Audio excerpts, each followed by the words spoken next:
Capítulo 7. Dinero sólido y libertad individual.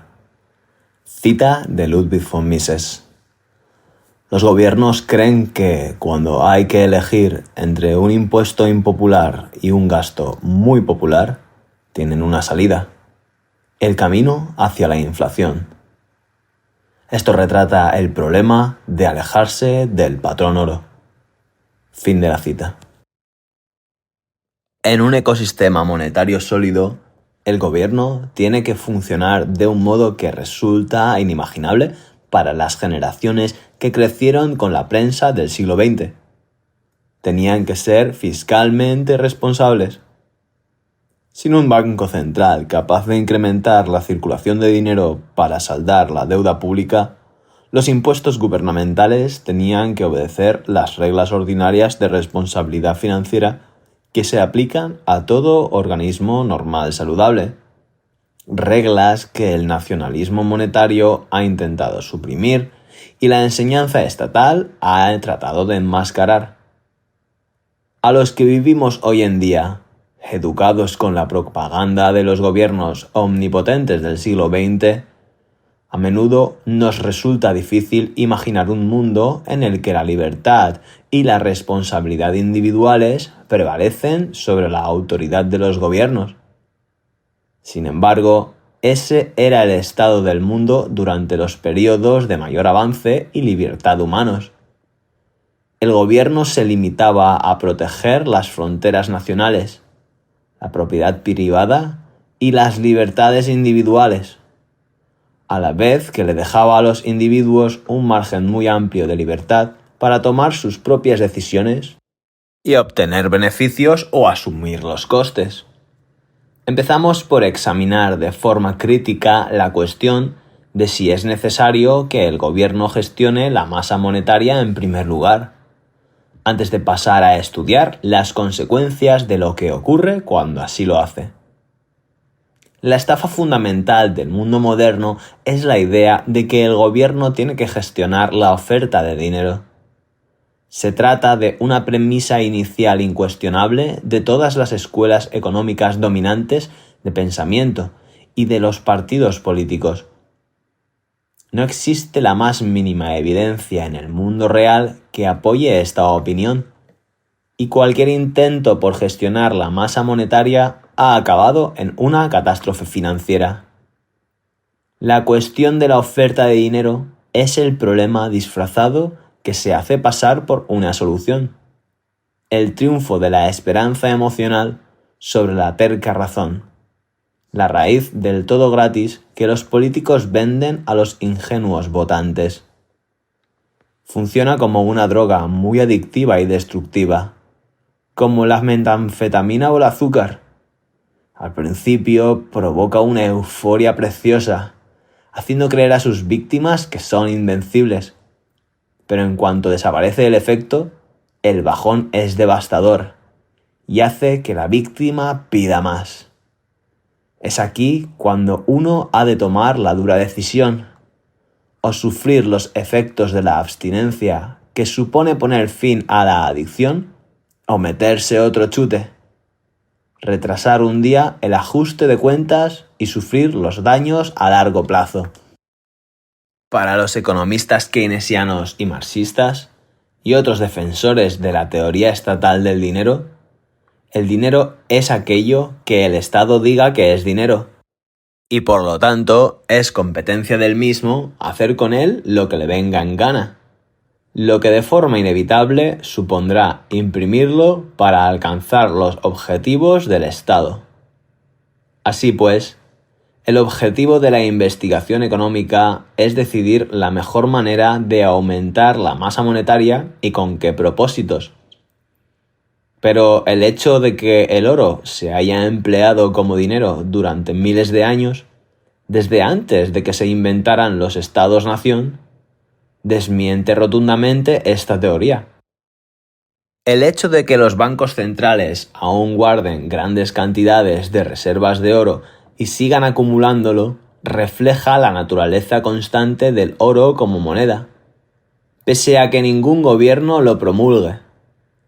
Pero con independencia de las objeciones históricas que pueden tener los defensores de la teoría estatal del dinero respecto a estos datos, su teoría ha desaparecido de nuestra vista en la última década debido al éxito y al crecimiento continuados de Bitcoin, que ha alcanzado rango monetario y se ha revaluado superando a la mayoría de las monedas respaldadas por los estados, debido tan solo a su fehaciente vendibilidad, a pesar de que ninguna autoridad encomiende su uso como moneda. En la actualidad, existen dos grandes corrientes de pensamiento económico dominantes y autorizadas por los gobiernos: la keynesiana y la monetarista. Si bien estas dos escuelas tienen metodologías y marcos analíticos muy dispares, y aunque libren una encarnizada lucha académica acusándose mutuamente de no preocuparse de los pobres, la infancia, el medio ambiente, la desigualdad o la palabra que esté de moda en ese momento, ambas coinciden en dos verdades incuestionables. La primera es que el gobierno tiene que aumentar la masa monetaria. Y la segunda es que ambas escuelas merecen más financiación pública para continuar investigando los grandes interrogantes que son realmente importantes, lo cual las llevará a encontrar medios cada vez más creativos para llegar a la primera verdad. Es importante conocer los distintos fundamentos de estas dos escuelas de pensamiento para entender cómo ambas pueden llegar a la misma conclusión y estar del mismo modo equivocadas. Keynes fue un malogrado inversor y estadista que nunca llegó a estudiar economía, pero que contaba con tan excelentes contactos dentro de la clase dominante británica que la vergonzosa tontería que escribió en su obra más famosa, Teoría General de la Ocupación, el Interés y el Dinero, enseguida se elevó a la categoría de verdad fundacional de la macroeconomía. Su teoría empieza con la hipótesis, completamente infundada e injustificada, de que el sistema de medición más importante a la hora de determinar el estado de la economía es el nivel de gasto total en la sociedad. Cuando la sociedad en su conjunto consume mucho, el gasto motiva a los productores a crear más productos. De ahí que se le dé trabajo a más gente y se logre el equilibrio del pleno empleo. Si el gasto se eleva demasiado, por encima de la capacidad de los productores de mantener el ritmo, se podría propiciar una inflación y una subida del nivel general de precios. Por otro lado, cuando una sociedad gasta demasiado poco, los productores reducen su producción, despidiendo a los trabajadores y aumentando el desempleo, lo que da lugar a una recesión. Las recesiones, según Keynes, se deben a reducciones abruptas en el nivel total de gasto. A Keynes no se le daba demasiado bien el concepto de causalidad y tampoco las explicaciones lógicas, así que nunca se molestó en explicar por qué de repente podían caer los niveles de gasto. Y en lugar de eso, acuñó otra de sus famosas expresiones desmañadas y sin sentido para ahorrarse el fastidio de tener que dar una explicación. La culpa de ello la veía en el desfallecimiento de los espíritus animales, como él los llamaba. A día de hoy, nadie sabe con exactitud qué son los espíritus animales, ni por qué podían flaquear de un momento a otro. Pero eso, sin duda, solo ha provocado que toda una industria doméstica de economistas financiados por el Estado haya hecho carrera intentando explicarlos o buscando datos del mundo real que puedan relacionarse con ellos.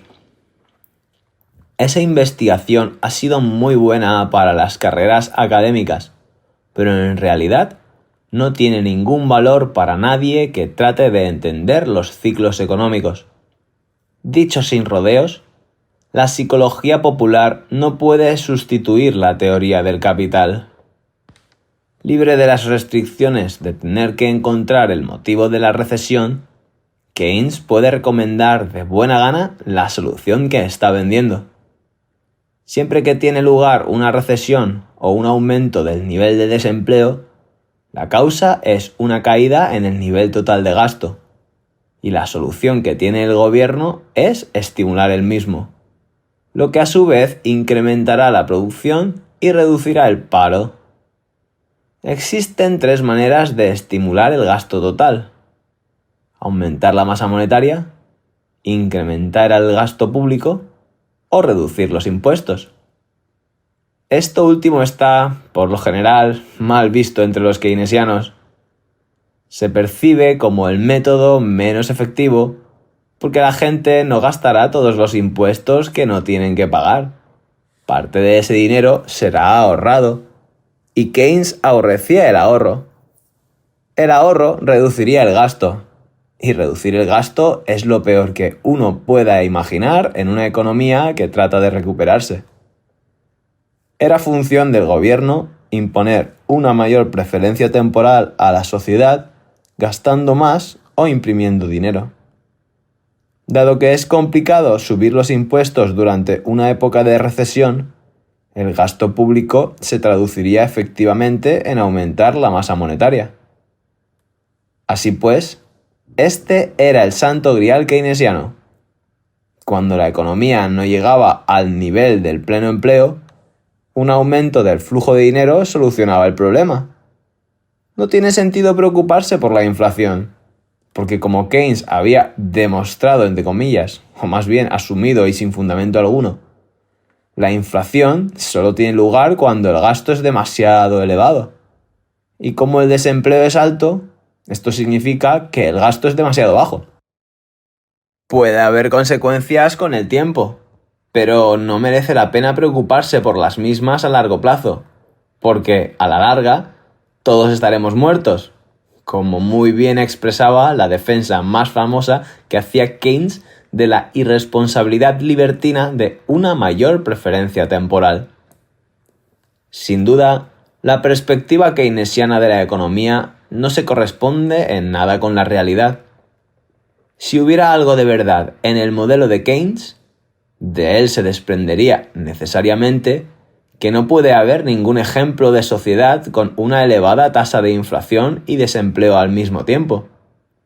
Pero en la práctica, esto ha ocurrido en numerosas ocasiones, sobre todo en Estados Unidos en la década de 1970, cuando, pese a las garantías dadas por los economistas keynesianos en sentido contrario, y a que toda la clase dirigente estadounidense, desde el presidente Nixon hasta Milton Friedman, el supuesto economista del libre mercado, adoptó el dicho de que ahora todos somos keynesianos, cuando el gobierno se encargó de eliminar el desempleo con una mayor inflación.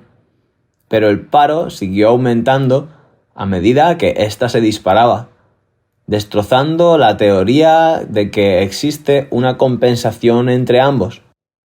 En cualquier sociedad sana se deberían haber eliminado las ideas de Keynes de los libros de economía y haberlas relegado al reino del humor académico. Pero en una sociedad donde el gobierno controla en gran medida el mundo universitario, los textos continuaron predicando el mantra keynesiano que justificaba imprimir cada vez más dinero. Tener la capacidad de imprimir dinero, literal y figuradamente, incrementa el poder de cualquier gobierno, y cualquier gobierno busca todo lo que le dé más poder. La otra gran escuela de pensamiento económico que cuenta con el apoyo de los gobiernos en nuestra época es la escuela monetarista, cuyo padre intelectual es Milton Friedman. Los monetaristas deben considerarse como las esposas maltratadas de los keynesianos. Están ahí para ofrecer una versión preliminar débil y suavizada del argumento del libre mercado para crear la ilusión de un ambiente de debate intelectual, y también para ser refutados de forma constante y general, y evitar así con seguridad que los intelectualmente curiosos piensen de verdad en el libre mercado. El porcentaje de economistas que en realidad son monetaristas es minúsculo comparado con el de keynesianos, aunque se les da demasiado margen para expresar sus ideas como si hubiera dos lados iguales.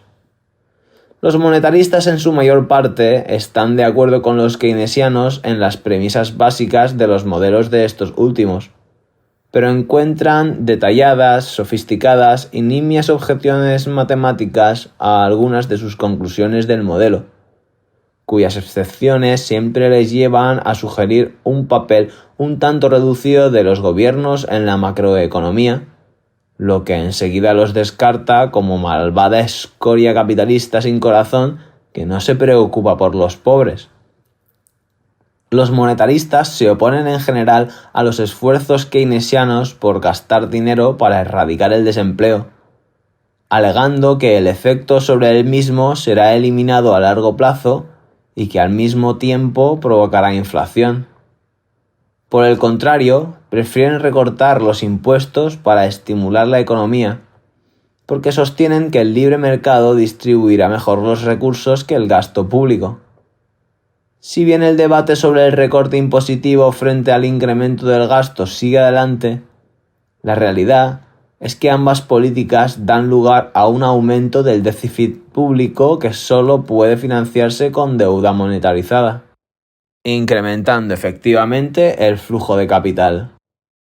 Sin embargo, el principio fundamental del pensamiento monetarista se refiere a la necesidad acuciante de los gobiernos de impedir colapsos en la masa monetaria y/o caídas en el nivel de precios, lo cual ven como la fuente de todos los problemas económicos. Una disminución en el nivel de precios o deflación, como les gusta llamarla a monetaristas y keynesianos, provocaría que la gente retuviera su dinero, reduciendo así el consumo, provocando un aumento del desempleo y dando lugar a una recesión. Lo más preocupante para los monetaristas es que la deflación suele ir acompañada de colapsos en los balances del sector bancario, y debido a que ellos también sienten aversión por entender la causa y el efecto, de ello se deduce que los bancos centrales deben hacer todo lo posible para evitar que nunca se produzca una deflación. Para el trato canónico de por qué los monetaristas tienen tanto miedo a la deflación, véase una declaración de 2002 del que fue director de la Reserva Federal entre 2006 y 2014, Ben Bernanke, titulada Deflation, Making Sure It Doesn't Happen Here, o traducido al español, deflación, asegurando que eso no pase aquí. La suma total de la contribución de estas dos escuelas de pensamiento es el consenso transmitido en las clases universitarias de macroeconomía de todo el mundo, que el Banco Central debería dedicarse a ampliar el flujo de capital a un ritmo controlado para animar a la población a gastar más y, por tanto, para mantener el nivel de desempleo suficientemente bajo. Si un banco central contrae el flujo de capital o si no lo aumenta de forma adecuada, entonces puede darse una espiral deflacionaria, lo que disuade a la gente de gastar su dinero y, en consecuencia, daña el empleo y provoca una desaceleración económica. La naturaleza de este debate es tal que la mayoría de los economistas convencionales y los libros de texto ni siquiera consideran la cuestión de si, en realidad, la masa monetaria debería incrementarse o no, dando por supuesto que su aumento es un hecho y discutiendo la manera en que los bancos centrales deben gestionar el mismo y dictar sus tipos. El credo de Keynes, que en la actualidad es célebre en todo el mundo, manifiesta que el consumo y el gasto satisfacen las necesidades inmediatas. Con la ampliación constante del flujo de dinero, la política monetaria de los bancos centrales quita atractivo al ahorro y a la inversión, y motiva así a la gente a ahorrar e invertir menos a la vez que consume más. El impacto real de esto es la cultura generalizada del consumo ostentoso, donde la gente vive sus vidas para comprar cantidades cada vez mayores de basura que no necesita. Cuando la alternativa a gastar dinero es ver cómo los ahorros van perdiendo valor con el tiempo, resulta mejor disfrutar gastándolo antes de que ese dinero pierda su valor. Las decisiones financieras de la gente también se reflejan en todos los demás aspectos de su personalidad, generando una mayor preferencia temporal en todos los aspectos de la vida. La depreciación de la moneda lleva a ahorrar menos, a solicitar más préstamos, a que haya más cortoplacismo en la producción económica y en las iniciativas artísticas y culturales, y tal vez, lo que resulta más perjudicial, al agotamiento de los nutrientes del suelo, lo que conduce a niveles aún más bajos de nutrientes en la comida. Frente a estas dos escuelas de pensamiento se encuentra la tradición clásica de la economía, que es la culminación de cientos de años de erudición en todo el mundo, hoy conocida comúnmente como la Escuela Austríaca, en honor a la gran generación de economistas de Austria en su época dorada anterior a la Primera Guerra Mundial. Esta tradición se basa en la labor de los clásicos economistas escoceses, franceses, españoles, árabes y de la antigua Grecia a la hora de explicar su comprensión de la economía. A diferencia de la fijación keynesiana y monetarista, con el riguroso análisis numérico y la sofistería matemática, la escuela austríaca presta especial atención a establecer una comprensión de los fenómenos de una manera causal y a deducir de manera lógica las implicaciones a partir de axiomas manifiestamente ciertos. La teoría austríaca del dinero postula que éste surge en un mercado como la mercancía más comercializable y el activo más vendible, el único cuyos titulares pueden vender con mayor facilidad en condiciones favorables. Un activo que conserva su valor es preferible a uno que lo pierde, y los ahorradores que quieran elegir un medio de cambio se sentirán atraídos por activos que mantengan el valor a lo largo del tiempo como activos monetarios. Los efectos de red implican que con el tiempo solo uno o varios valores pueden convertirse en instrumentos de cambio. Para Mises, la ausencia de control por parte del gobierno es una condición necesaria para la solidez del dinero, ya que los gobiernos tendrán la tentación de depreciar sus divisas siempre que empiecen a acumular riqueza cuando los ahorradores inviertan en la misma. Al imponer un tope fijo a la oferta total de bitcoins, como se expone en el capítulo 8, es evidente que a Nakamoto no le convencieron los argumentos de los libros de macroeconomía normativos, y que estuvo más influenciado por la escuela austríaca, que sostiene que la cantidad de dinero en sí es irrelevante, que cualquier masa monetaria es suficiente para dirigir una economía de cualquier tamaño, porque las unidades monetarias son infinitamente divisibles, y porque lo único que importa es el poder adquisitivo en términos de bienes y servicios reales, y no su cantidad numérica, como dijo Ludwig von Mises. Inicio de la cita.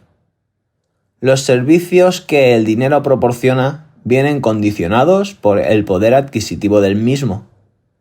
Nadie pretende poseer un específico número de monedas o un determinado saldo monetario.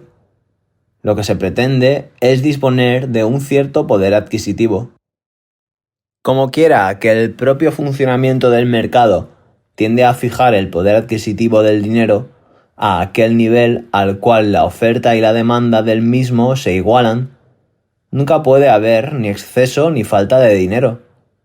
Sea grande o pequeña la cantidad total de dinero existente, todas y cada una de las personas operantes disfrutan plenamente de las ventajas que puedan derivarse del cambio indirecto y de la existencia del dinero.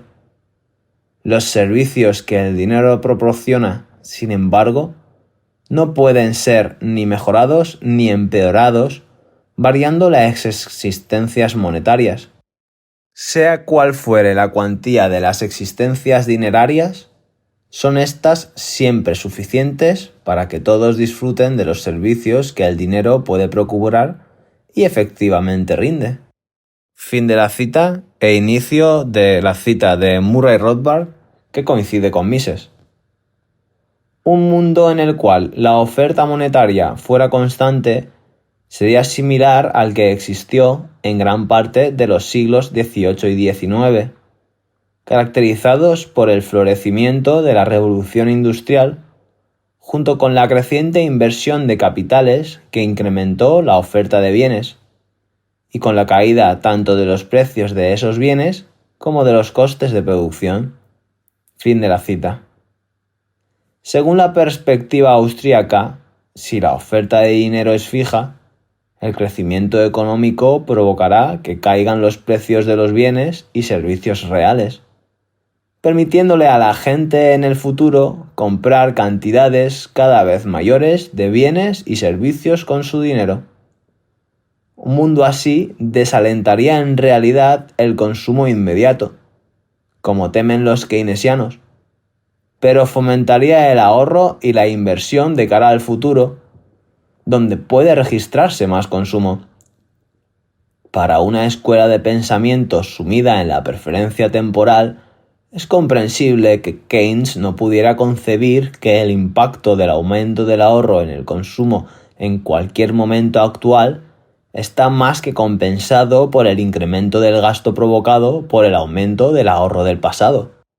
Una sociedad que aplaza permanentemente el consumo acabará, en realidad, siendo una sociedad que gastará más a largo plazo que una sociedad con bajo nivel de ahorro, ya que la sociedad con escasa preferencia temporal invierte más, produciendo de este modo más ingresos para sus miembros.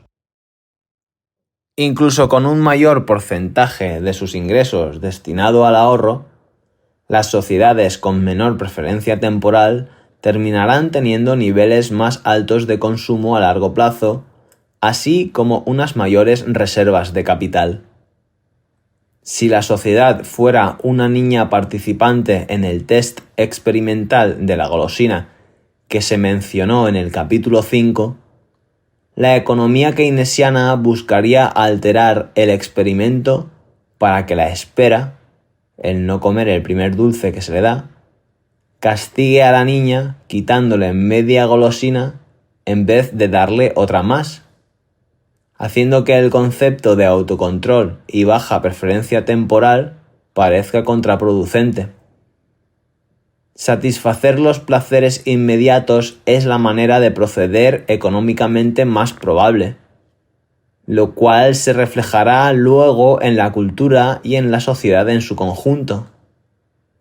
La escuela austríaca, por otra parte, al abogar por una moneda sólida, reconoce la realidad de la compensación que la naturaleza ofrece a los seres humanos y así, si la niña espera, obtendrá una mayor recompensa, contentándola a largo plazo, animándola a posponer su satisfacción inmediata para aumentarla posteriormente.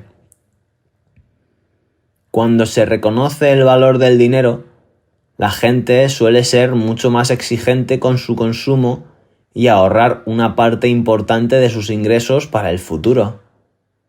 La cultura del consumo ostentoso, de comprar como terapia, de tener que cambiar a todas horas tonterías de plástico barato por otras nuevas, esta cultura no tendrá cabida en una sociedad con una moneda cuyo valor se aprecie con el tiempo.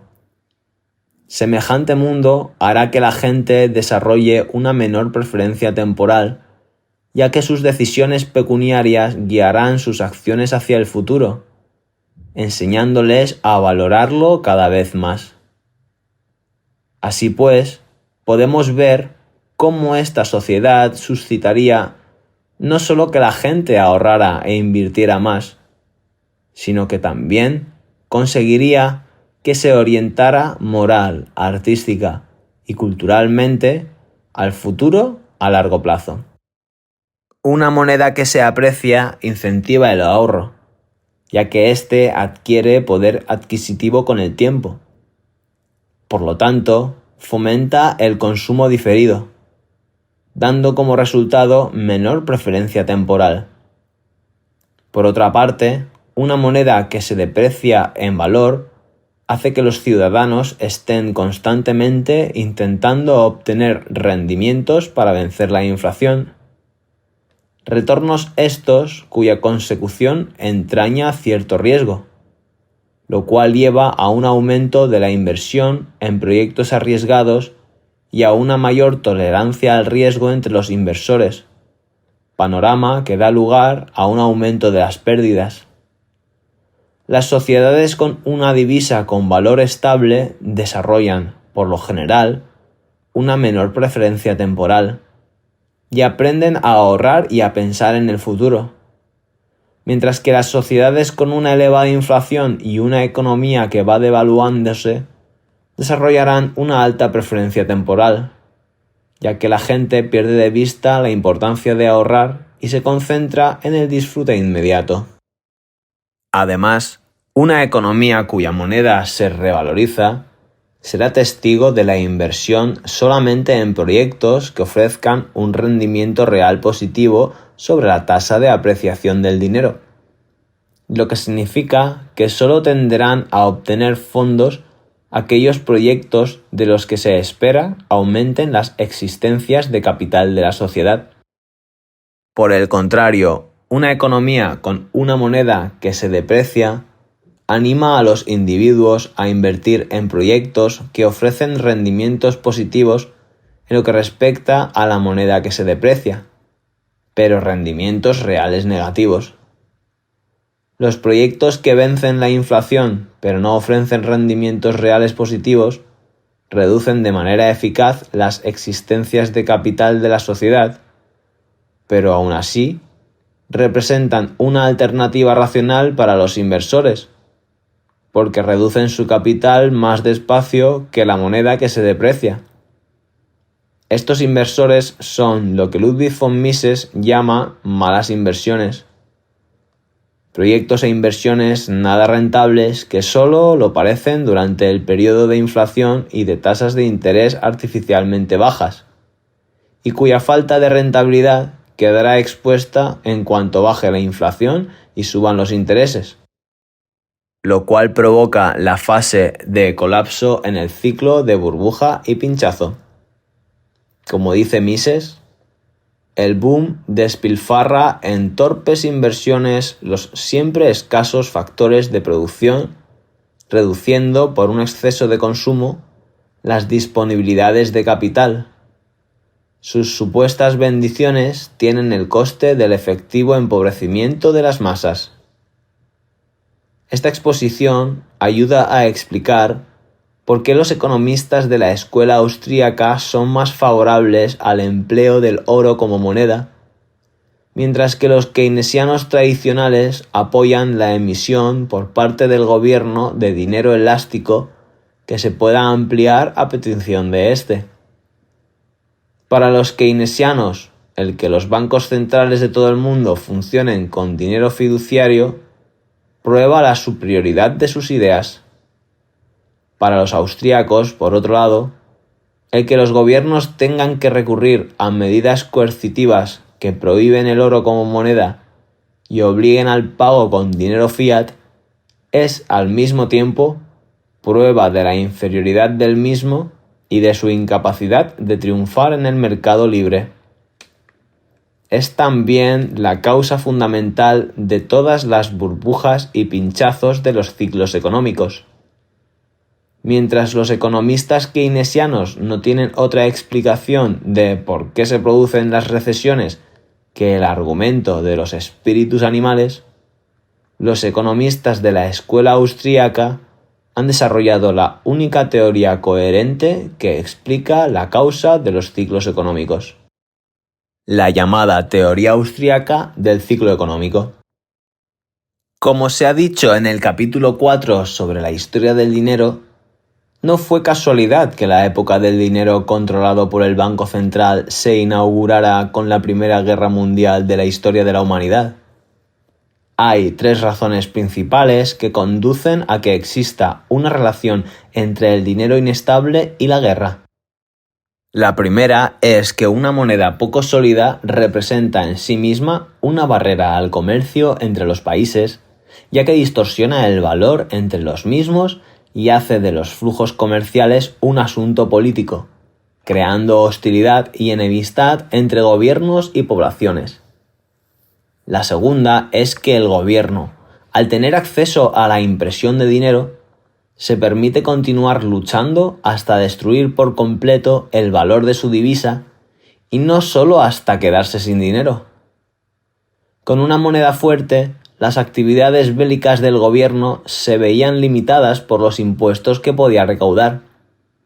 Con una moneda débil, el gobierno se ve restringido por cuánto dinero puede crear antes de destruir su moneda, lo que les permite apropiarse de la riqueza con mayor facilidad. Y en tercer lugar, los individuos con dinero sólido desarrollan una menor preferencia temporal, lo que les permite pensar más en la cooperación que en el conflicto, como se indicó en el capítulo 5. Cuanto mayor sea la magnitud del mercado en el que los individuos puedan negociar, más especializada será su producción y mayores serán sus beneficios derivados del comercio. La misma cantidad de fuerza de trabajo invertida trabajando en una economía primitiva de 10 personas llevaría a un nivel de vida material mucho más bajo que si se hubiera gastado dentro de un mercado más grande de 1000 o 1.000.000 de personas. El individuo moderno que vive en una sociedad de libre comercio puede trabajar unas pocas horas al día en un empleo muy especializado y con el dinero que obtiene puede comprar los bienes que quiera de cualquier productor del planeta que los fabrique al menor coste y con la mejor calidad. Para apreciar los beneficios derivados del comercio que repercuten en cada uno de nosotros, imaginémonos intentando vivir siendo autosuficientes. La supervivencia básica se convertiría en una ardua tarea para cualquiera de nosotros, ya que emplearíamos nuestro tiempo de forma ineficiente e infructuosa, tratando de dotarnos de lo más elemental para la supervivencia. El dinero es el medio por el que se lleva a cabo el comercio, y es la única herramienta por la que se puede ampliar dicho comercio más allá del ámbito de las pequeñas comunidades con estrechas relaciones personales. Para que funcione el mecanismo de fijación de precios, estos tienen que expresarse en una forma sólida de dinero en la comunidad que comercia con él. Cuanto mayor es el área donde se utiliza una moneda común, más fácil es el comercio y mayor alcance tiene esa zona. El comercio entre los pueblos crea una coexistencia pacífica que despierta un interés personal por la prosperidad en cada individuo participante. Cuando las comunidades usan diferentes tipos de dinero inestable, el comercio se vuelve más complicado, ya que los precios cambian debido a los varios y variables valores de las monedas, lo cual hace que las condiciones de intercambio sean impredecibles y que el hecho de planificar la actividad económica a través de las fronteras sea muchas veces contraproducente. Al estar predispuestos a centrarse en el futuro, los individuos con menor preferencia temporal son menos propensos a entrar en conflictos que aquellos con una orientación sesgada por el presente. El conflicto, por naturaleza, es destructivo.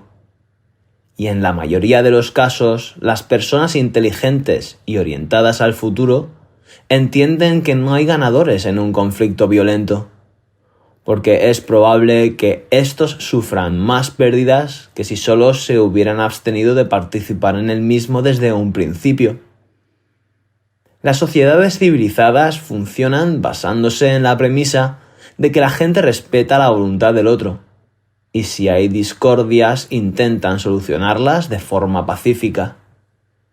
En caso de no encontrarse una solución amistosa, es más probable que las personas tomen caminos diferentes y se eviten, en lugar de continuar agitando la situación y permanecer inmersas en la disputa.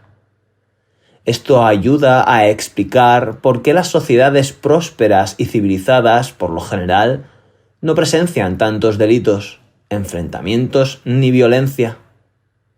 Los países que utilizan una moneda sólida tienen más probabilidades de ser pacíficos o de haber limitado el conflicto entre ellos, porque ésta establece limitaciones reales a la capacidad de los gobiernos de financiar sus operaciones militares. En la Europa del siglo XIX, los reyes que querían luchar entre sí tenían que subir los impuestos a la población para financiar sus ejércitos. A largo plazo, esta estrategia solo podía resultar rentable para quienes utilizaran su ejército a la defensiva, no a la ofensiva. Las acciones militares defensivas siempre tienen una ventaja frente a las de carácter ofensivo, porque quien se defiende lucha por su propio territorio, junto a su pueblo y contando con sus líneas de aprovisionamiento. Un monarca que centrara el ejército en la acción defensiva vería que sus ciudadanos estarían dispuestos a pagar impuestos para defenderse del invasor extranjero. Pero es muy probable que un monarca que se dedicara a prolongadas aventuras extranjeras para enriquecerse tuviera que hacer frente al resentimiento de su población y asumir unos costes importantes para luchar contra otros ejércitos en su propio país. Esto nos puede ayudar a explicar por qué el siglo XX fue el más mortífero de la historia documentada.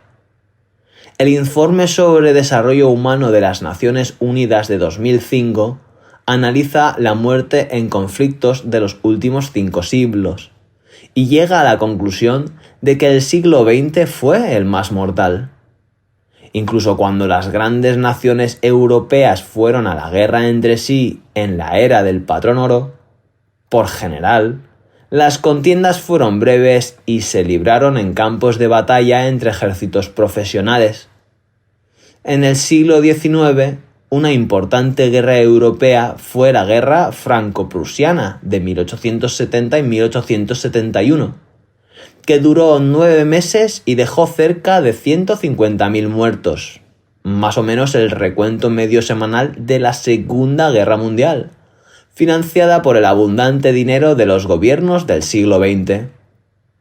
Con el patrón oro limitándoles financiar la guerra con impuestos, los gobiernos europeos tuvieron que tener sus gastos preparados antes de la batalla, emplearlos en preparar a sus ejércitos de la manera más eficaz posible e intentar conseguir una victoria decisiva.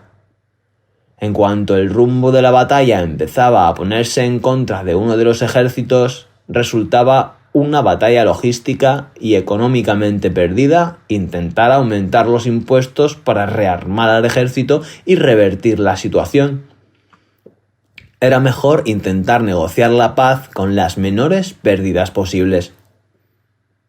Las guerras más letales del siglo XIX fueron las napoleónicas, que se llevaron a cabo antes de la adopción formal del patrón oro en el continente, después de los insensatos experimentos de la Revolución Francesa con la inflación. En este momento existe un gran número de empresas en las economías desarrolladas especializadas en negocios relacionados con conflictos armados. Empresas que, por tanto, dependen de que se perpetúen las guerras para seguir en el negocio. Viven en exclusiva del gasto gubernamental y toda su existencia depende de que haya permanentes guerras que exijan un gasto en armamento cada vez mayor. En Estados Unidos, cuyo gasto en defensa casi iguala a la suma del resto del planeta, a estas industrias les resulta de especial interés mantener al gobierno estadounidense implicado en una u otra modalidad de aventura militar. Esto, más que cualquier otra operación estratégica, cultural, ideológica o de seguridad, explica por qué Estados Unidos ha participado en tantos conflictos en regiones del mundo que tal vez no tengan ninguna consecuencia en la vida del estadounidense medio. El dinero inestable es lo único que hace que estas empresas alcancen unas dimensiones tales que las hagan capaces de influir en la prensa, en el mundo académico y en los institutos de investigación, think tanks, para que estos no dejen de tocar los tambores de más guerras. En su monumental historia de 5 siglos de la civilización occidental, del amanecer a la decadencia, Jacques Barthum identifica el final de la Primera Guerra Mundial como el punto de inflexión crucial donde empieza la decadencia, la desintegración y la destrucción de Occidente. Tras este conflicto, Occidente sufrió lo que Barthum denomina el Gran Cambio, la sustitución del liberalismo por la liberalidad, el impostor reclamando su lugar, pero en realidad siendo sumamente lo contrario. Cita el libro: el liberalismo triunfó con el presupuesto de que el mejor gobierno es el que menos gobierna. Ahora, en todas las naciones occidentales, la sabiduría política ha reformulado este ideal de libertades para convertirlo en liberalidad. La transformación ha producido un desorden semántico. Fin de la cita. Mientras el liberalismo sostenía que el papel del gobierno consistía en permitir a sus ciudadanos vivir en libertad, es decir, disfrutar de los beneficios y sufrir las consecuencias de sus acciones, la liberalidad implicaba la radical idea de que correspondía al gobierno dejar que los individuos complacieran todos sus deseos a la vez que les protegía de las consecuencias. Social, económica y políticamente, la función del gobierno era reinterpretada como el genio que concede deseos, y la población solo tenía que votar lo que quería para que estos se cumplieran.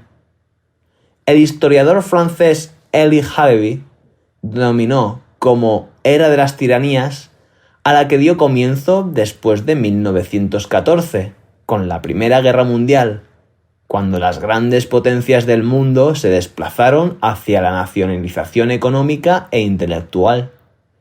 Nacionalizaron los medios de producción y adoptaron los modos sindicalista y corporativista de organización societaria, sin dejar de reprimir ideas consideradas como contrarias al interés nacional, así como fomentando el nacionalismo en lo que llamó la organización del entusiasmo.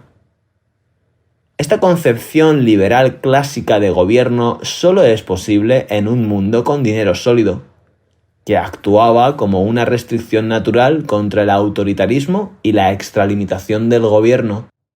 Siempre y cuando éste tuviera que gravar con impuestos a la población para financiar sus operaciones, tenía que restringir las mismas a lo que los ciudadanos consideraran tolerable. Los gobiernos tenían que mantener un presupuesto equilibrado, manteniendo siempre el consumo dentro de los límites de los ingresos de los impuestos. En una sociedad con una moneda sólida, el gobierno depende del consentimiento de su población para financiar sus operaciones. Cada nueva propuesta de acción del gobierno tenía que pagarse por adelantado con impuestos o con la venta de bonos del Estado a largo plazo, lo que proporcionaba a la población una medida más exacta del verdadero coste de esta estrategia, que fácilmente podrían comparar con los beneficios. Un gobierno en busca de financiación para legitimar la defensa nacional, así como proyectos de infraestructura, no tendría mucho problema a la hora de imponer impuestos y vender bonos a sus ciudadanos, que verían los beneficios ante sus ojos. Pero un gobierno que aumenta los impuestos para financiar el fastuoso estilo de vida del monarca engendrará un resentimiento masivo entre su pueblo, poniendo en peligro la legitimidad de su reinado y tornándolo aún más precario. Cuanto más onerosas sean la tributación y las imposiciones del gobierno, más probable es que la población se niegue a pagar impuestos, que haga que suban los costes de la recaudación de impuestos de forma significativa, o que se subleve contra el gobierno y lo sustituya, ya sea mediante votación o con las armas. Así, el dinero sólido imponía una dosis de honestidad y transparencia a los gobiernos, restringiendo su autoridad dentro de unos límites convenientes y tolerables para la población. Permitía una contabilidad honesta de los costes y beneficios de las acciones en toda la sociedad, así como la responsabilidad económica necesaria para que cualquier organización, individuo o ser vivo prosperara en la vida. El consumo debe de venir después de la producción, no antes. En cambio, una moneda inestable permite a los gobiernos comprar lealtad y notoriedad, invirtiendo en la consecución de objetivos populares sin tener que presentar la factura a su pueblo. Lo único que el gobierno tiene que hacer es aumentar la masa monetaria para financiar algún plan disparatado que se le ocurra. Y el verdadero coste de dichos planes únicamente se dejará sentir en la población en los años venideros, cuando la inflación de la misma haga que los precios suban, momento en el cual se puede culpar con facilidad de la destrucción del valor de la moneda a múltiples factores, que por lo general tienen que ver con algún vil complot de los extranjeros, banqueros, minorías étnicas locales o gobiernos anteriores y futuros. El dinero inestable es una herramienta especialmente peligrosa en manos de los modernos gobiernos democráticos que se enfrentan a la constante presión de la reelección. Es poco probable que los votantes actuales favorezcan a los candidatos que sean honestos acerca de los costes y los beneficios de sus planes. Es mucho más factible que opten por los sinvergüenzas que prometen el oro y el moro y culpan de la factura a sus predecesores o a alguna infame conspiración. De este modo, la democracia se convierte en un delirio masivo de personas que intentan hacer caso omiso de las normas de la economía, votando el todo gratis y siendo manipuladas para que ataquen violentamente a chivos expiatorios cada vez que llega la factura de la jarana en forma de inflación y recesión económicas. El dinero inestable se encuentra en la base de la ilusión moderna que han creído la mayoría de votantes, y los desdichados que estudian macroeconomía moderna en el ámbito universitario, que los actos del gobierno no tienen costes de oportunidad y que el gobierno puede actuar con una varita mágica omnipotente para conformar la realidad que desee. Ya sea la reducción de la pobreza, la imposición de la moralidad, el sistema sanitario, la educación, las infraestructuras, la reforma de las instituciones económicas y políticas de otros países, o ir contra las reglas de la oferta y la demanda para cualquier bien emocionalmente importante. La mayor parte de los ciudadanos modernos vive en un paraíso delirante donde nada de esto tiene costes reales y en el que lo único que se necesita para lograr esos objetivos es tener voluntad política, fuerte liderazgo y que no haya corrupción. El dinero inestable ha eliminado la noción de los compromisos y los costos de oportunidad en la mente de los individuos que piensan en los asuntos públicos. Al ciudadano medio le sorprenderá que le recuerden lo asombrosamente obvio. Su político favorito no podrá obtener de la nada y sin ningún coste todas esas buenas cosas que desea, ni tampoco su adversario. Tendrán que proporcionarlas personas de verdad, personas que tengan que levantarse por la mañana y pasar días y años esforzándose para conseguir lo que quieran, negándose a ellos mismos la oportunidad de trabajar en cosas que tal vez prefieran producir. Aunque nunca ha salido elegido un político por reconocer esta realidad, La urna electoral no puede revocar la fundamental escasez del tiempo humano. Los gobiernos siempre deciden ofrecer algo que no aumente la producción económica. Ello significa más planificación central de la producción económica con consecuencias predecibles. El dinero inestable era una bendición para los tiranos, los regímenes represivos y los gobiernos ilegítimos, ya que les permitía evitar la realidad de los costes y beneficios, incrementando la masa monetaria para financiar, antes que nada, sus iniciativas, y dejando que la población asumiera más tarde las consecuencias cuando veían que se evaporaba su riqueza y su poder adquisitivo. La historia está repleta de ejemplos de cómo los gobiernos, con la prerrogativa de crear dinero de la nada, han abusado casi siempre de este privilegio, volviéndolo contra su propio pueblo. Al hacer un recuento de los tiranos más horribles de la historia, no resulta casual descubrir que cada uno de ellos aplicó un sistema de dinero emitido por el gobierno que no dejaba de inflarse para financiar las operaciones gubernamentales. Existe una muy buena razón por la que Lenin, Stalin, Mao Zedong, Adolf Hitler, Maximilien Robespierre, Pol Pot, Benito Mussolini, Kim Jong-il y muchos otros famosos políticos criminales gobernaron en épocas de dinero inestable emitido por el gobierno que podían imprimir a discreción para financiar su megalomanía genocida y totalitaria. Y es por la misma razón que esas mismas sociedades que vieron nacer a estos asesinos en masa no produjeron a nadie cercano a su nivel de criminalidad cuando éstas funcionaban bajo sistemas monetarios fuertes que exigían que los gobiernos aplicaran impuestos antes de gastar el dinero. Ninguno de estos monstruos llegó a abolir el dinero sólido para financiar sus masacres.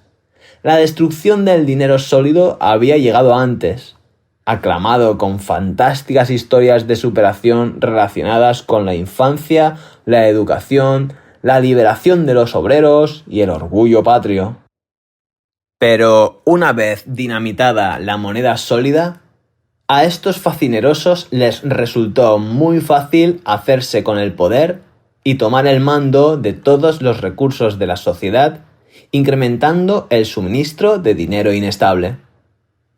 El dinero débil hace que el poder gubernamental sea en potencia ilimitado, lo cual trae importantes consecuencias para cada individuo, ya que eso sitúa la política en el primer plano de la vida de la gente y redirige gran parte de la energía y de los recursos de la sociedad al juego de suma cero de quién llega a gobernar y cómo. El dinero sólido, en cambio, convierte la forma de gobierno en un asunto con consecuencias limitadas. Una democracia, república o monarquía están limitadas por el dinero fuerte, lo que permite a la mayoría de los individuos un alto grado de libertad en su vida personal. Tanto en la economía soviética como en la capitalista, la idea de un gobierno que dirija o gestione la economía para alcanzar objetivos económicos se considera algo bueno y necesario. Merece la pena volver aquí a las opiniones de John Maynard Keynes para entender las motivaciones del sistema económico que propone, con el que ha tenido que lidiar la humanidad en las últimas décadas. En uno de sus escritos breves menos conocidos, The End of Laissez-faire, Keynes desarrolla su concepción de cuál debería ser el papel del gobierno en la sociedad. El economista expresa su oposición al liberalismo y al individualismo, lo que es de esperar, pero también presenta las razones de su discrepancia con el socialismo al afirmar lo siguiente. El socialismo de Estado del siglo XIX procede de Bentham, la libre competencia, etc. Y es una versión, en algunos aspectos más clara y en otros más confusa, de la misma filosofía en la que se basa el individualismo decimonónico. Ambos ponen igualmente todo su énfasis en la libertad. el uno en negativo para evitar las limitaciones de la libertad existentes, el otro en positivo para destruir los monopolios naturales o adquiridos. Son reacciones diferentes a la misma atmósfera intelectual. Fin de la cita. El problema de Keynes con el socialismo, por tanto, es que el fin último de este era incrementar la libertad individual. El objetivo final no debería centrarse en asuntos triviales como la libertad individual, sino con que el gobierno controle los aspectos de la economía a su antojo. Describe 3 escenarios en los que considera que el papel del gobierno es fundamental. El primero, el control deliberado del dinero y del crédito por medio de una institución central. Es la convicción que sentó las bases de la banca central moderna. El segundo, y relacionado con el anterior, se expresa en la creencia de Keynes de que el papel del gobierno era decidir en qué medida es deseable que la comunidad, como un todo, ahorre, en qué medida esos ahorros deben ir al exterior en forma de inversiones extranjeras, y si la organización actual del mercado de inversión distribuye los ahorros por los canales más productivos para el país. Y añade: no creo que estos asuntos tengan que dejarse enteramente al arbitrio de la opinión y de los beneficios privados, como ocurre ahora. Y el tercero y último es que Keynes pensaba que la función del gobierno se refiere a que cada país necesita una política nacional meditada sobre qué tamaño de la población, mayor, igual o menor que el actual, es más conveniente. A lo cual añade: y habiendo establecido una política, debemos tomar las providencias para desarrollarla. Puede llegar el tiempo, un poco más adelante, en que la comunidad, como un todo, deba prestar atención tanto a la cualidad innata como a las simples cifras de sus futuros miembros. En otras palabras, la idea keynesiana de Estado, de la que derivan las doctrinas de la banca central moderna ampliamente compartidas por todos los banqueros centrales, y que da forma a la inmensa mayoría de libros de economía del mundo, surge de un hombre que quería la dirección del gobierno en 2 importantes aspectos de la vida. En primer lugar, el control del dinero, el crédito, el ahorro y las decisiones en materia de inversión, lo que significaba la centralización totalitaria de la asignación y destrucción de capital de la empresa privada libre, volviendo a los individuos absolutamente dependientes del gobierno para su supervivencia básica. Y en segundo lugar, el control de la cantidad y la calidad de la población, lo cual significa eugenesia. A diferencia de los socialistas, Keynes no pretendía este nivel de control sobre los individuos para alcanzar una mayor libertad a largo plazo, sino más bien desarrollar a su antojo una visión más grandiosa de la sociedad. Mientras que los socialistas quizá tuvieran la decencia de al menos pretender querer esclavizar al hombre por su propio bien, para liberarlo en el futuro, Keynes quería la esclavitud gubernamental en sí misma, como fin último. Esto puede ayudar a explicar por qué Murray Rothbard dijo: hay una cosa buena sobre Marx, y es que al menos no era un keynesiano. Si bien esta concepción podría apelar a los idealistas encerrados en su torre de marfil que creen que solo dará resultados positivos, en realidad esto conduce a la destrucción de los mecanismos de mercado necesarios para que tenga lugar la producción económica. En un sistema semejante, el dinero deja de funcionar como un sistema de información para la producción y pasa más bien a ser un programa de lealtad gubernamental.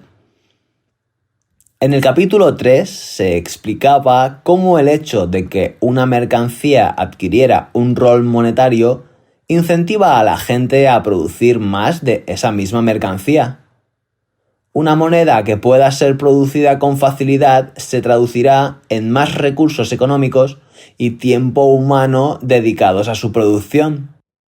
Como el dinero no se adquiere por sus propiedades, sino para ser intercambiado por otros bienes y servicios, su poder adquisitivo es importante, no así su cantidad absoluta. No existe, por tanto, ningún beneficio de carácter social procedente de ninguna actividad que aumente la oferta de dinero.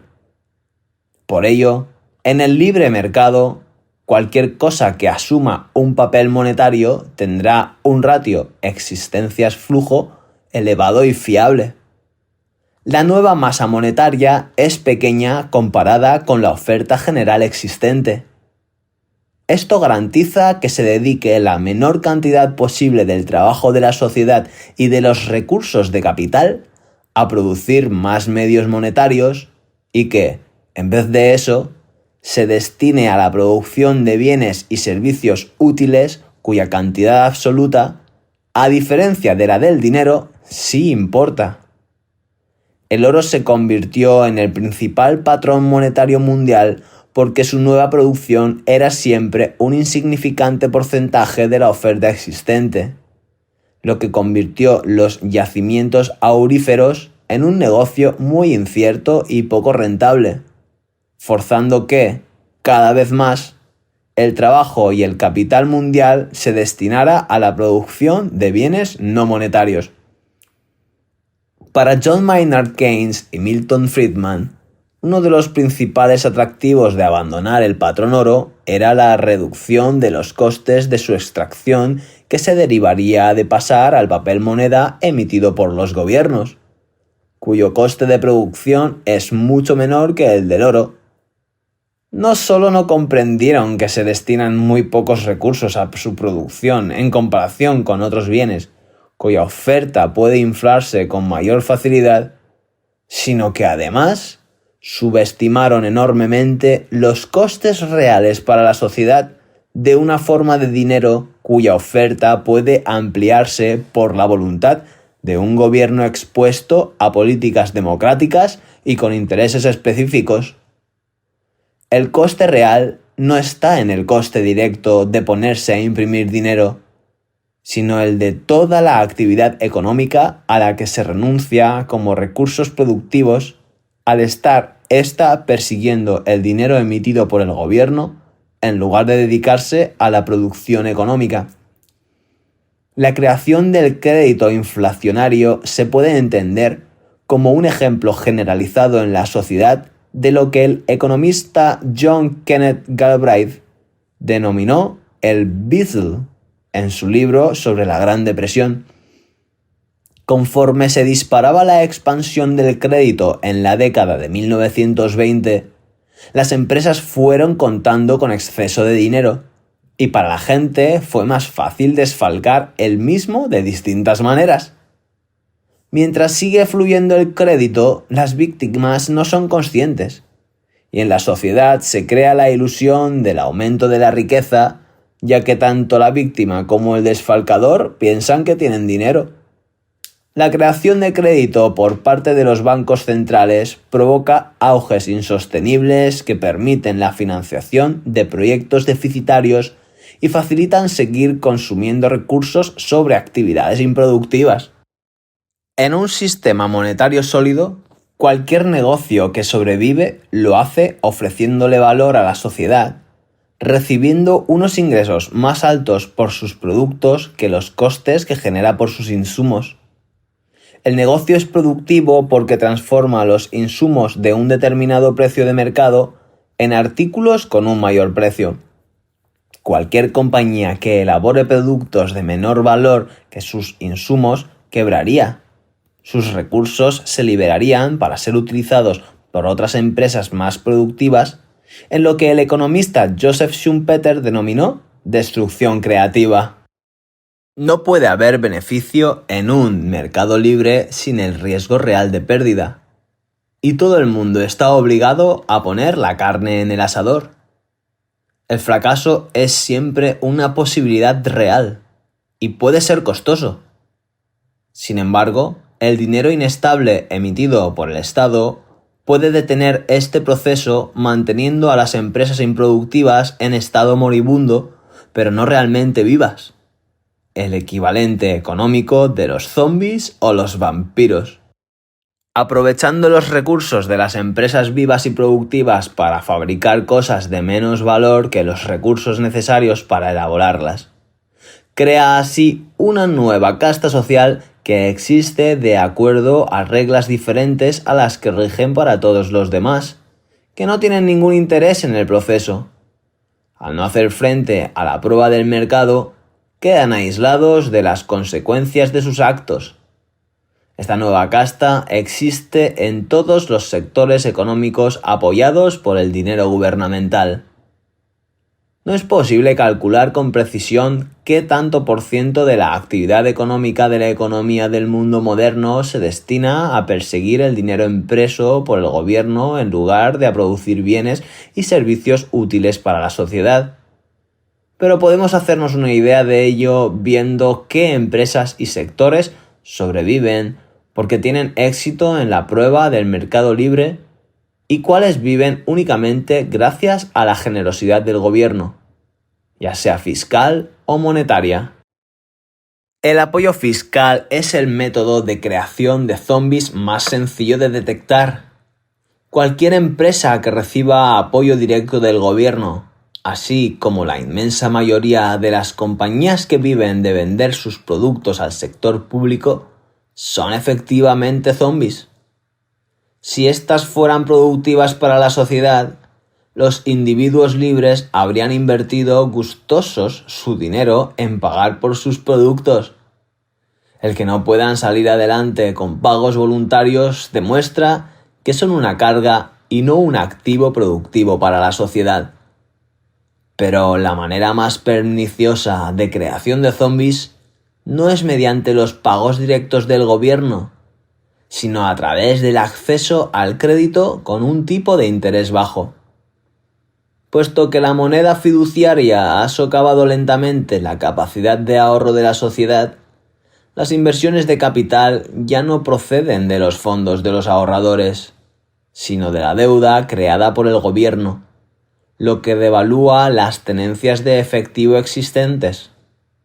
En una sociedad con una moneda sólida, cuanto más ahorra una persona, más capital es capaz de acumular y más puede invertir.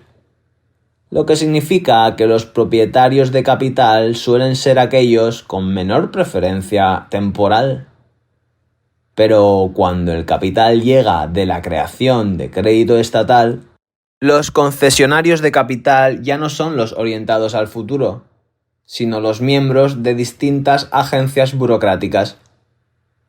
En el mercado libre con dinero estable, los propietarios de capital escogen asignar su capital a las inversiones que consideran más productivas y pueden utilizar bancos de inversión para gestionar este proceso de asignación. El método recompensa a las empresas que prestan un mejor servicio a los clientes y a los inversores que las identifican, mientras que penaliza los errores. En un sistema de dinero fiduciario, sin embargo, el Banco Central es, de facto, responsable de la totalidad del proceso de asignación del crédito. Controla y supervisa los bancos que asignan capital. Establece los criterios de admisibilidad del préstamo e intenta cuantificar los riesgos de una manera matemática que ignora cómo funcionan los riesgos del mundo real. La prueba del mercado libre queda suspendida cuando la dirección de crédito del Banco Central puede anular la realidad económica de pérdidas y ganancias. En el mundo del dinero fiduciario, tener acceso a las espitas del dinero del Banco Central es más importante que servir a los clientes.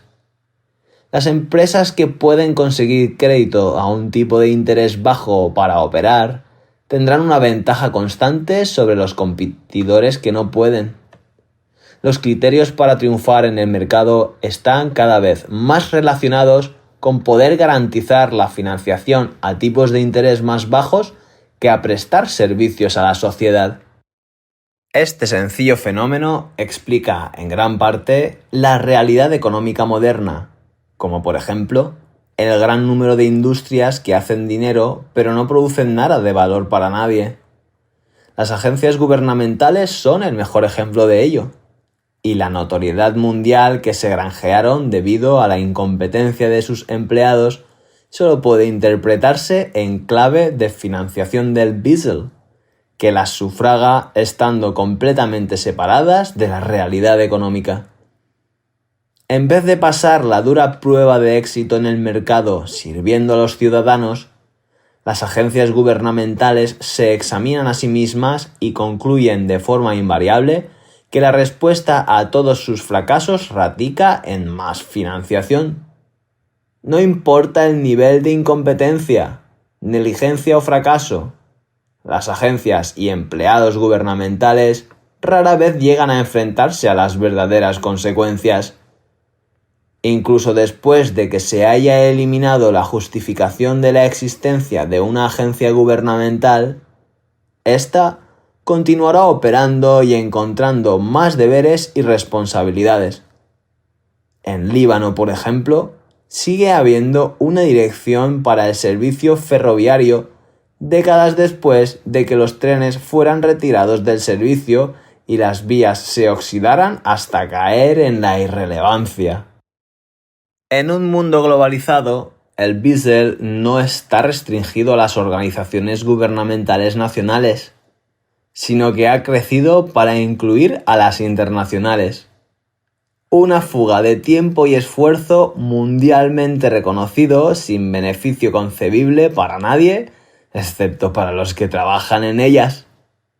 Al estar alejadas de los contribuyentes que las financian, estas organizaciones hacen frente a menos controles si cabe que las organizaciones gubernamentales nacionales, y con aún menos transparencia y un enfoque más flexible hacia los presupuestos, los plazos y el trabajo.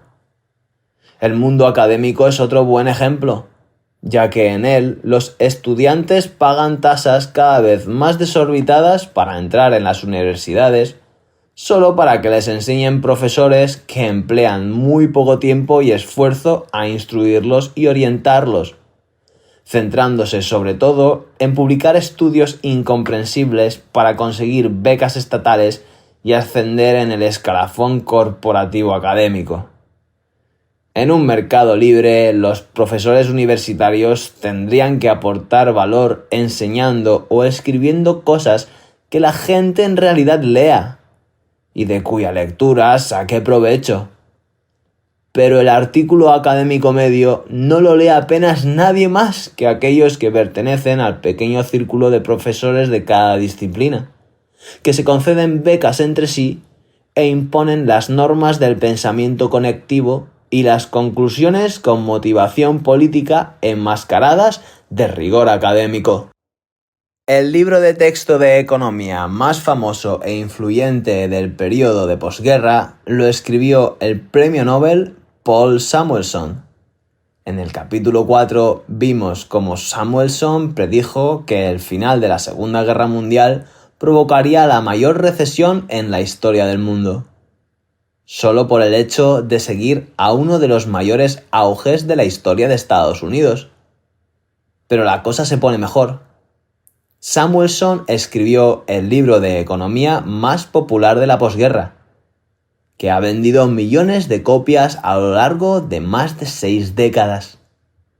Levy y Peart estudiaron las diferentes versiones del libro de texto de Samuelson para descubrir que presentaba continuamente el modelo de economía soviética como más propenso al crecimiento económico, prediciendo en la cuarta edición de 1961 que la economía de la Unión Soviética superaría a la de Estados Unidos en algún momento entre 1984 y 1997.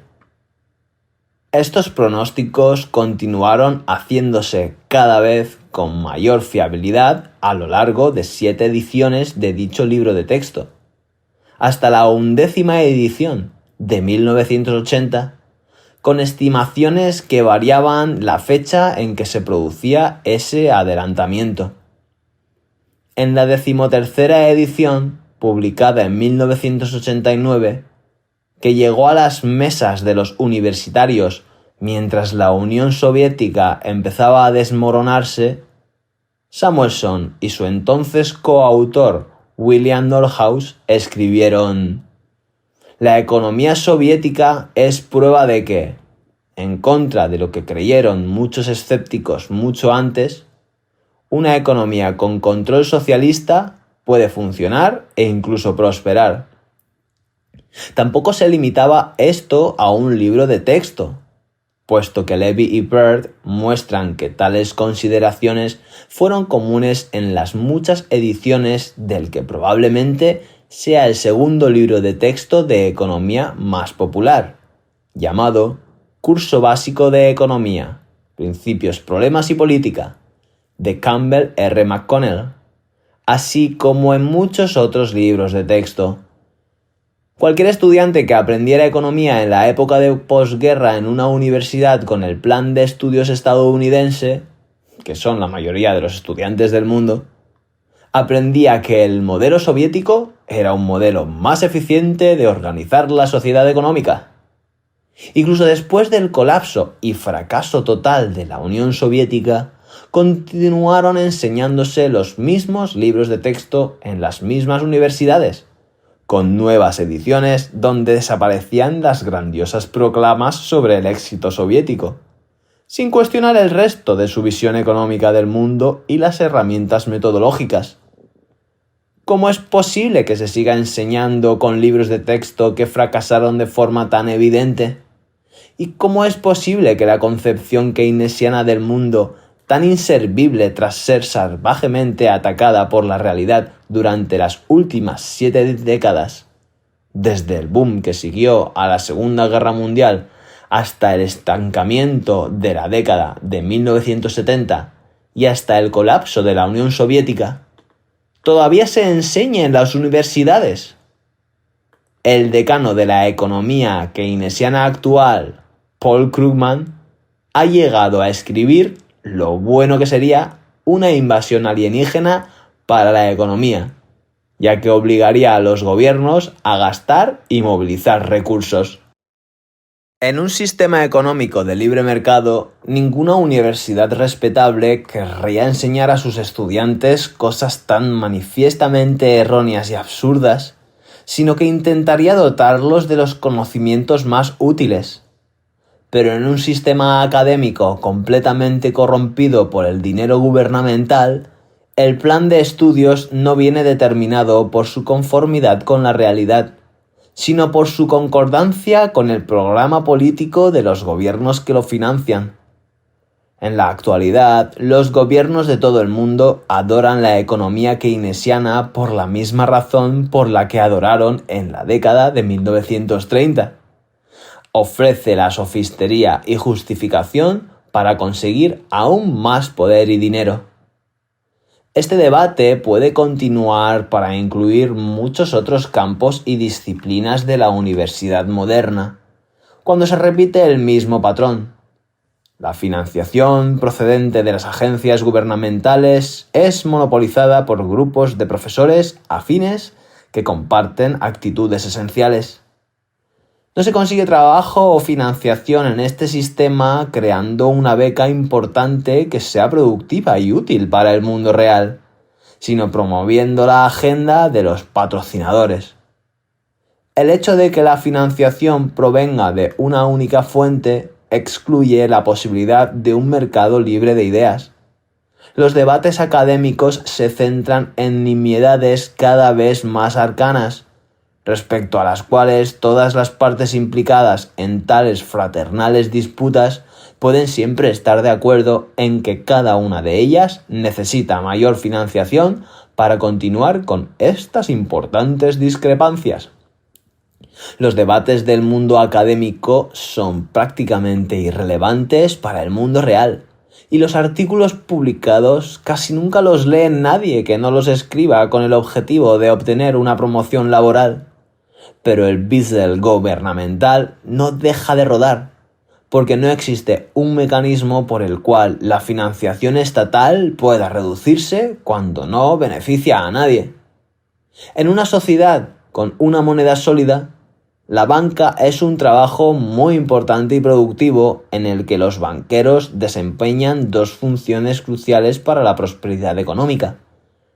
Una, custodiar los activos en forma de depósito, y otra, el ajuste de los vencimientos y la tolerancia al riesgo entre inversores y las oportunidades de inversión.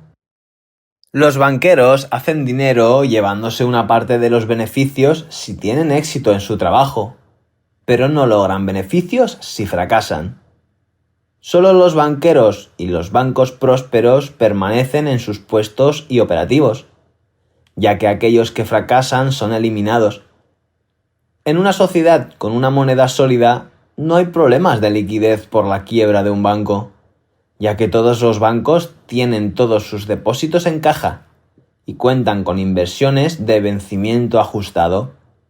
Dicho de otra manera, no se distingue entre falta de liquidez e insolvencia, y no existe un riesgo sistémico que pueda llevar a la quiebra a cualquier banco demasiado grande. Un banco que quiebra es problema de sus accionistas y prestamistas, de nadie más. Una moneda inestable ofrece la posibilidad de desajustar vencimientos, de lo que el sistema bancario de reserva fraccionaria no es más que un subgrupo, y esto deja a los bancos siempre expuestos a una crisis de liquidez o a una retirada masiva de depósitos bancarios por parte de sus clientes. El desajuste de vencimientos o la banca de reserva fraccionaria como un caso especial siempre expone a una crisis de liquidez si los prestamistas y los depositantes exigen sus depósitos a la vez. La única manera de que este sea seguro es con la presencia de un prestamista de última instancia que esté dispuesto a prestar a los bancos en caso de retirada masiva de depósitos.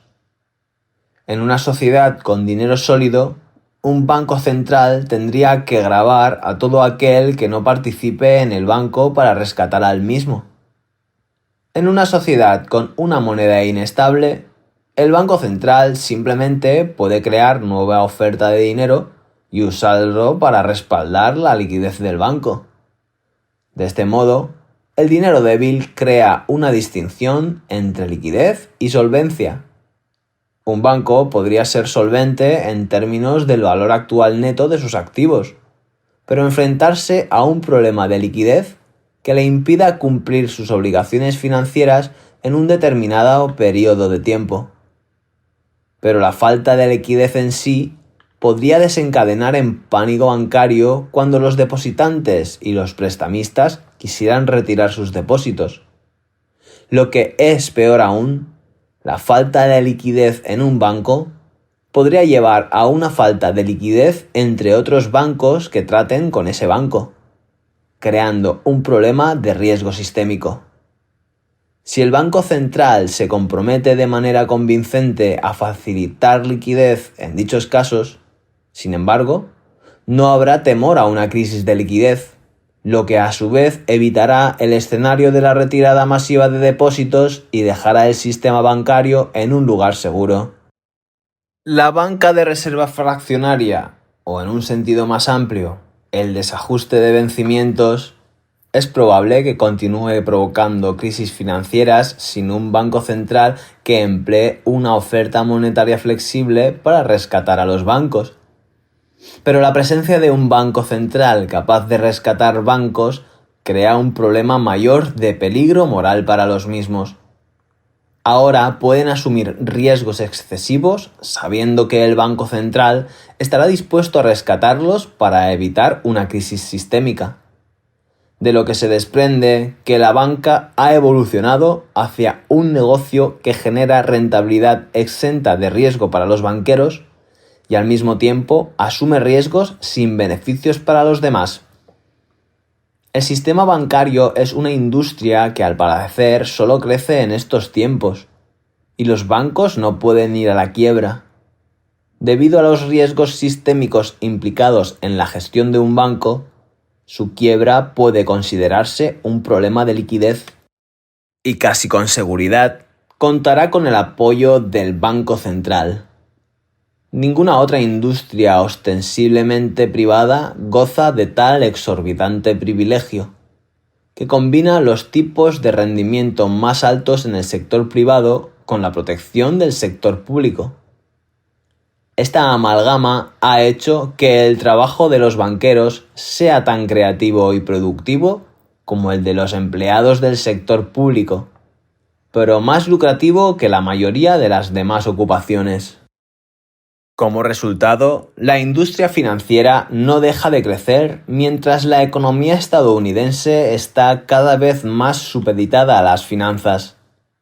Desde la derogación de la llamada Ley Glass-Steagall de 1999, la separación entre banca de depósitos y de inversión ha sido eliminada, de manera que los bancos de depósitos que tenían garantías de depósitos de la FDIC ahora pueden financiar inversiones con la garantía de la FDIC protegiéndoles de las pérdidas de inversión. Un inversor que tenga una garantía de pérdida tiene una opción libre, de forma efectiva, una licencia para imprimir dinero. Hacer inversiones rentables les permite acumular todas las ganancias, mientras que las pérdidas se pueden socializar. Nadie con semejante garantía puede ganar grandes sumas de dinero solo mediante el préstamo e inversión de su dinero. Se queda las ganancias, pero tendrá las pérdidas cubiertas. No es de extrañar que esto haya llevado a una cuota aún mayor de capital y de recursos laborales a gravitar hacia las finanzas, ya que es lo más cercano al todo gratis que tiene el mundo.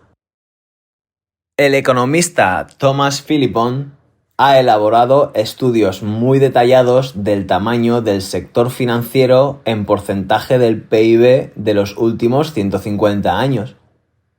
La proporción fue de menos del 3% durante los años anteriores a la Primera Guerra Mundial, pero se disparó después, colapsando durante la Gran Depresión, pero creciendo, al parecer, de una manera imparable desde el final de la Segunda Guerra Mundial. Como anécdota, uno puede ver esto reflejado en el alto porcentaje de universitarios que cursan carreras de profesiones del sector financiero, en lugar de en la ingeniería, la medicina u otras industrias más productivas. Conforme han avanzado las telecomunicaciones, sería de esperar que una cantidad cada vez mayor del trabajo de la industria financiera pudiera automatizarse y realizarse de forma mecánica, haciendo que dicha industria disminuya su tamaño con el tiempo. Pero en realidad, ésta sigue multiplicándose, no por ningún requerimiento fundamental, sino porque el gobierno la protege de las pérdidas y le permite progresar. El Beazle puede ser más acusado en la industria financiera, pero no se detiene en la banca. Podría decirse que constituye una inveterada ventaja competitiva para las empresas de mayor tamaño por encima de las más pequeñas. En una sociedad en la que las inversiones de capital se financian con los ahorros, el capital está en manos de aquellos con una menor preferencia temporal y que lo asignan basándose en sus propias estimaciones de probabilidades de éxito en el mercado, recibiendo recompensas si son correctas y pérdidas si no lo son. Pero con el dinero inestable, los ahorros se destruyen y en su lugar se crea capital a partir de crédito bancario inflacionario, cuya asignación deciden los bancos centrales y sus bancos miembros. En vez de que la asignación la decidan los miembros más prudentes de la sociedad con menor preferencia temporal y mejor previsión de las tendencias del mercado, esta la determinan burócratas del gobierno cuyo incentivo es prestar tanto como sea posible, no estar en lo cierto, ya que están bastante bien protegidos de las pérdidas. La concesión de crédito con planificación centralizada no difiere de ningún tipo de planificación central, Da lugar a que los burócratas marquen casillas y rellenen papeleo para asegurarse de cumplir con los requisitos de sus jefes mientras se pierde el propósito manifiesto del trabajo. La perspectiva del banquero y la diligencia al examinar el valor real de las inversiones se sustituye por el mero trámite de cumplir los requisitos en materia de préstamos del Banco Central. Una ventaja importante para garantizar el crédito centralizado es la envergadura, ya que en términos cuantitativos parece menos arriesgado prestar a grandes acreedores. Cuanto mayor es la empresa, más predecible es la fórmula para su éxito. Cuanto mayor es la garantía secundaria en caso de quiebra, más seguros se sienten los burócratas del banco cuando conceden préstamos siguiendo los criterios en materia de préstamos del Banco Central. Mientras que muchas industrias podrían beneficiarse de las economías de escala, la concesión de crédito centralizado acentúa las ventajas del tamaño muchísimo más de lo que sería el caso en un mercado libre. Cualquier industria que pueda pedir prestado más dinero de lo que sabe qué hacer con él es una buena candidata, viendo que semejante escenario posiblemente no pueda materializarse en un mundo de capital financiado con ahorros.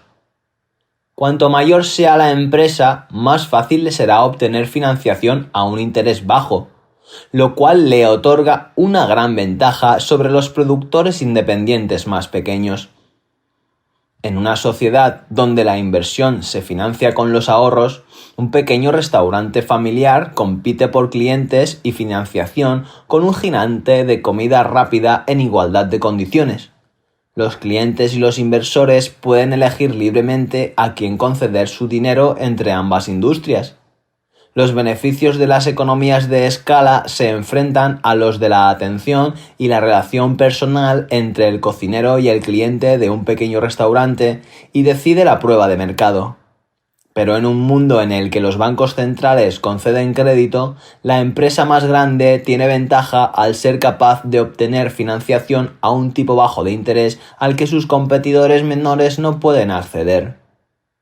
Esto ayuda a explicar por qué los productores de alimentos a gran escala proliferan de manera tan amplia por todo el mundo, puesto que sus tasas de interés más bajas les permiten mayores márgenes. El triunfo de la comida basura insípida y producida en masa no puede entenderse más allá de los grandes beneficios que la gran envergadura ofrece a los productores. En un mundo en que casi todas las empresas se financian a través de la expansión crediticia de los bancos centrales, no puede haber una forma sencilla de detectar qué industrias están creciendo debido a la inyección de esteroides del Beazle. Pero hay algunos indicadores. Es muy probable que cualquier industria en que las personas se quejan de la ineptitud de sus jefes forme parte del Beazle, porque estos solo pueden permitirse el lujo de ser unos ineptos en la falsa realidad económica del Beazle. En una empresa productiva que ofrece servicios valiosos para la sociedad, el éxito depende de gustar a los clientes.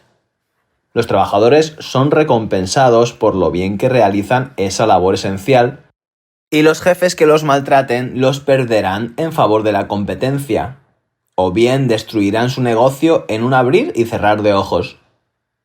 En una empresa poco productiva que no sirve a la sociedad y que depende de la generosidad burocrática para sobrevivir, no existe una norma significativa mediante la que recompensar o sancionar a los trabajadores. El Beazle puede parecer tentador desde fuera, gracias a los generosos salarios regulares y a la falta de trabajo realmente realizado. Pero si hay algo que nos enseñe la economía, es que el todo gratis no existe. El dinero que se da a gente improductiva atraerá a muchas personas que quieran desempeñar ese mismo trabajo, incrementando el coste de los mismos en tiempo y dignidad. Contratar, despedir, ascender y sancionar, todo ello tiene lugar a discreción de las capas y capas de burócratas. Para la empresa, ningún trabajo tiene valor. Todo el mundo es prescindible. y la única manera de que alguien conserve su puesto es aportando valor al nivel que tiene por encima. Un puesto en estas empresas es un juego a jornada completa de política de oficina. Estos cargos solo son atractivos para personas materialistas y superficiales que disfrutan del hecho de ejercer poder sobre los demás y que soportan años de maltrato por el sueldo y la esperanza de poder infligirlo a otras personas en el futuro. No sorprende que quienes tienen estos empleos sean personas que con frecuencia se sienten deprimidas y necesitan medicación y psicoterapia constante para mantener sus funcionalidades básicas. Por ninguna cantidad de dinero Beazle merece la pena la destrucción espiritual que crea semejante entorno en las personas. Si bien estas organizaciones no afrontan una verdadera rendición de cuentas, la otra cara de no tener productividad es que resulta bastante posible que un cargo recién llegado elegido llegue a la presidencia y cierre el grifo por completo en cuestión de semanas. Y este es un destino mucho más trágico para los trabajadores de dichas organizaciones, ya que, por lo general, no tienen ninguna habilidad útil que se pueda transferir a otras líneas de trabajo.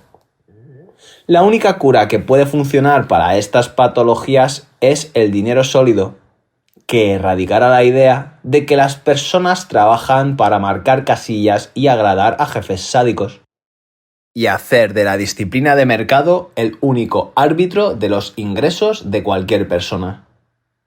Para una persona que en estos momentos se encuentre trabajando duro en una de esas industrias, en las que el estrés de los empleos se centra puramente en agradar a los jefes en lugar de en producir algo de valor, y sienta que esa realidad no le aporta felicidad, puede suponer un alivio o un susto el hecho de darse cuenta de que el mundo no tiene por qué ser así, y que tal vez su trabajo no dure para siempre, que la impresión de dinero gubernamental quizá no siga funcionando hasta la eternidad.